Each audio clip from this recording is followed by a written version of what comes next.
I'm going to be talking about the internet again, but first, my name is Steve Smith, this is TQA Weekly, and the internet is no longer safe. We already knew this.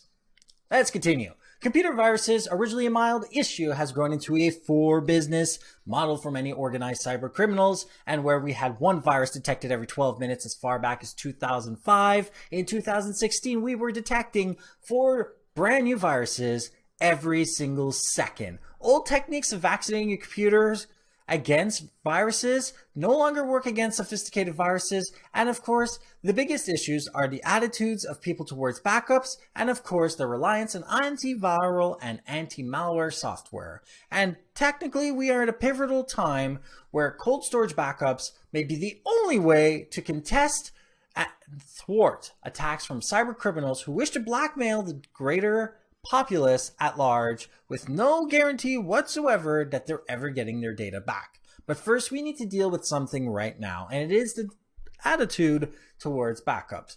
Cold storage backups are the only way to guarantee that you don't lose your data when you're infected, especially with cryptoviruses, so cryptographic viruses. How does that work? Well, hot storage backups are constantly connected, and they are often targeted by these cryptographic viruses.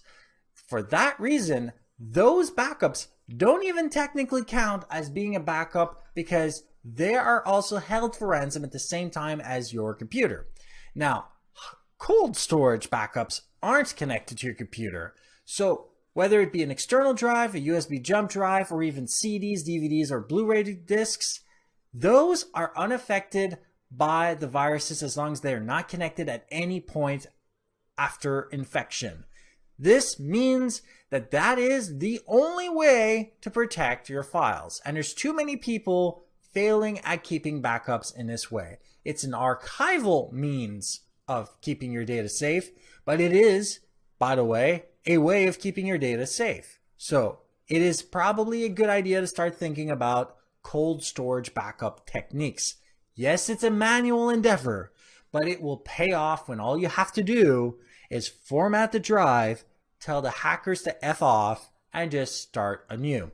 Second is pirated content. And you know what? I'm not an idiot. I understand there are lots of people that want to access things that are not available in their countries, but guess what? Cyber criminals know this too. And as far back as 2011, 25% of all torrent downloaded movies are fake and contained malware. This is 6 years ago, and the trend is only going up. So if you don't want to pay for content or don't legally have access for it, that's not really my problem or issue. What you need to understand is that is a very easy vector to get people to infect themselves all by themselves. And thirdly, emails. I will never get tired of telling people that emails are the easiest way to trick you into infecting your own computer. All you have to do is say this email contains a picture from whatever from your aunt.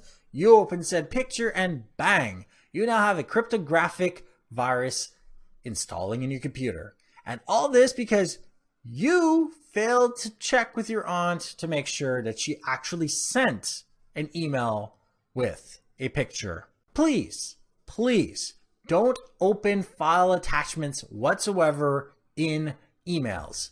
Chances are the person that sent it is either unaware their computer is infected or that file and email have been faked. Fourth, antivirus and anti-malware software. I know a lot of you might pay a lot per year for protection, but it only serves as a flare. Most anti-malware and anti-viral software scanners do not have the ability to either detect or remove all viruses. And this also includes newer, more sophisticated viruses themselves. It is easier to format your computer when you are infected and start from scratch than clean your computer. Because of all of the different ways newer, more sophisticated viruses work, they can pass through the detection schemes undetected in most cases and continue doing their damage. Since you can't be sure, format everything and use those cold storage backups to restore your files. This way you are not screwed. And fifth, online behavior. It is going to be easier to say this to a lot of people than actually expecting them to do this. Stop visiting obscure websites. Stop downloading files from said obscure websites. And if you have to visit obscure websites, please turn off JavaScript. Use a browser like Google Chrome or Firefox or any other that implements safe browsing techniques, such as having a crawler go over to websites daily like Google does and actually tells you this website contains malware. And if the browser says this website contains malware, don't go through it, turn back. That is a warning telling you that the website is infected. Don't visit the website just because you want to see what's there. That is one of the easiest ways of doing things.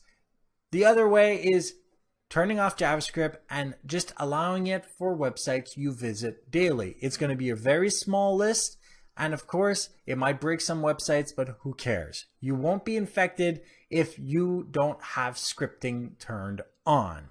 And as a last note, update your software and keep yourself up to date. If you pay attention to all the news from tech companies and a lot of important people on the internet that know what they're talking about, they will tell you what dangers are up ahead. If you know what dangers are up ahead and you pay attention to the advice they give you, you'll not only be able to thwart, but even prevent yourself from being victims of future kinds of attacks. Like this episode if you liked it, dislike it if you didn't, share with those that you think can benefit from this, and don't forget to subscribe. And if you have any questions, comments, suggestions for topics, email me at ask@tqaweekly.com or go to my website, tqaweekly.com. And if you want to make this show better, go to patreon.com/TQA Weekly and become a patron today. Patrons get these episodes 24 hours in advance of everyone else. Thank you for watching, and goodbye.